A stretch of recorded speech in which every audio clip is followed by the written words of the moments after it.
PDCA, a ferramenta que separa empresas organizadas das empresas que vivem apagando incêndio. Você já reparou que algumas empresas parecem evoluir continuamente, enquanto outras passam anos cometendo exatamente os mesmos erros? Todos os meses aparecem os mesmos problemas. O cliente reclama da mesma coisa. Os atrasos continuam acontecendo. As metas nunca são alcançadas. E a sensação é de que a equipe trabalha muito, mas a empresa anda pouco. Se você já viveu essa realidade, fique comigo até o final, porque hoje eu vou te apresentar uma das ferramentas mais poderosas da gestão empresarial, o PDCA. Mas atenção, se você acha que o PDCA é apenas aquele círculo bonito que aparece em apresentações de PowerPoint, você provavelmente nunca viu o seu verdadeiro potencial. Antes de continuar, já deixa o seu like e o hype. Inscreva-se no canal, porque aqui nós falamos de gestão empresarial aplicada à realidade das empresas brasileiras. Sem teoria vazia. Aqui é gestão para gerar resultado. Vamos começar. Quando perguntamos para o gestor por que determinado problema aconteceu, normalmente ouvimos respostas como: foi falta de atenção, o colaborador esqueceu, a equipe não se comunicou, o fornecedor atrasou. Mas essas respostas atacam apenas os sintomas. O PDCA existe justamente para atacar a causa. E isso muda completamente o jogo. O PDCA está presente em organizações de praticamente todos os segmentos: indústrias, hospitais, cooperativas, pequenas e grandes, empresas familiares, multinacionais, órgãos públicos. Por quê? Porque ele resolve um problema universal: como melhorar continuamente. PDCA significa planejar, desenvolver, checar e agir. Parece simples, mas justamente aí está a genialidade da ferramenta. Nós vamos entender cada uma das etapas. A primeira etapa é o planejamento. E aqui acontece um dos maiores erros dentro das empresas: confundir desejo com planejamento. Dizer, queremos vender mais. Isso não é planejamento, entende? Queremos reduzir custos. Também não. Planejar significa responder perguntas e prever o futuro. Qual é o problema? Qual é a causa? Onde queremos chegar? Como vamos medir o nosso sucesso? Quem será responsável? Qual é o prazo? Quais recursos serão necessários? Sem essas respostas, não existe planejamento. Existe apenas esperança. E esperança não é estratégia. Imagine uma empresa que entrega produtos com atraso. Ao invés de simplesmente cobrar a equipe, ela decide investigar. Descobre que 80% dos atrasos acontecem porque a matéria-prima chega fora do prazo. Agora existe uma causa. Agora é possível elaborar um plano. Isso é planejamento. Depois vem o desenvolver. Ou seja, aqui também existe um erro muito comum. As empresas acreditam que desenvolver significa trabalhar muito. Não. Desenvolver significa fazer exatamente aquilo que foi planejado lá atrás. Sem improvisos, sem mudar as regras no meio do caminho, sem criar atalhos. É colocar o plano em prática, treinar pessoas, implantar processos, desenvolver ações, registrar informações. A execução disciplinada produz dados, e dados serão fundamentais para a próxima etapa. Chegamos então ao cheque. Na minha opinião, esta é a etapa mais negligenciada da gestão brasileira, e nós temos vídeos falando sobre isso. Poucas empresas verificam ou checam os seus resultados, apenas trabalham. Imagine um agricultor que planta, mas raramente verifica o desenvolvimento da lavoura, nunca mede produtividade, nunca compara safras. Faz sentido para você? Claro que não, mas exatamente isso que acontece dentro de muitas empresas. Executam,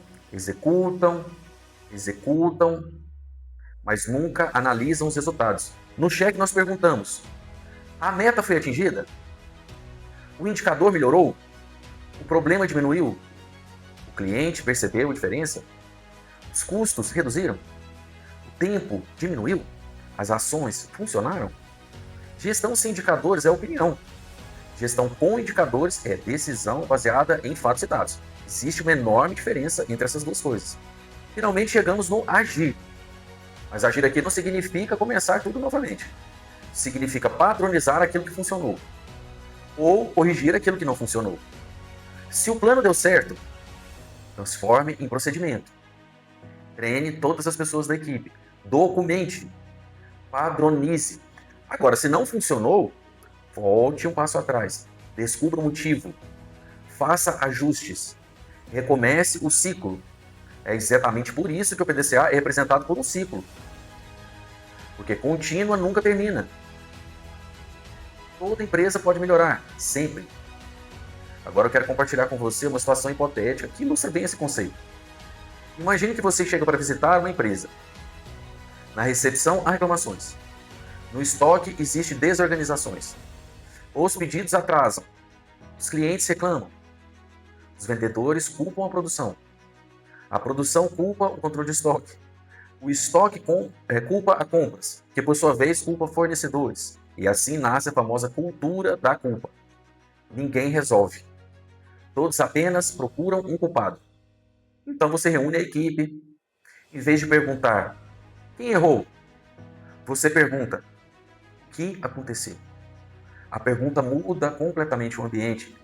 Agora todos começam a investigar a causa raiz do problema. Levantam dados, encontram causas reais, elaboram ações, definem responsáveis, criam indicadores, executam, acompanham, corrigem.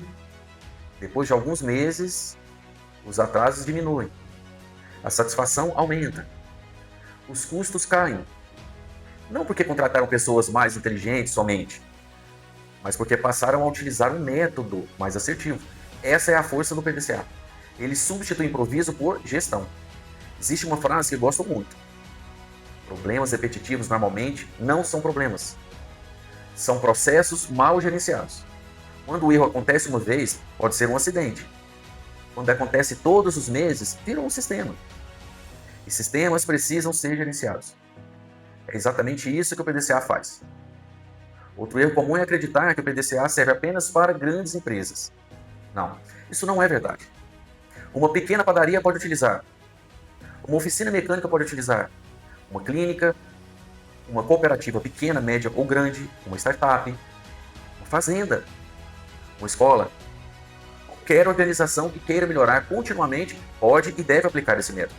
Aliás, quanto menor a empresa, maior costuma ser o impacto na organização, porque pequenos ganhos representam enormes diferenças no resultado financeiro. Existe outro detalhe extremamente importante.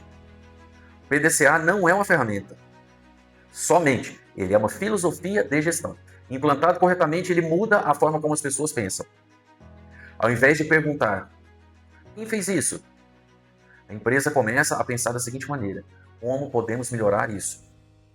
Essa pequena mudança de mentalidade reduz conflitos internos, estimula a inovação, fortalece a cultura de melhoria contínua e transforma gestão em um processo permanente.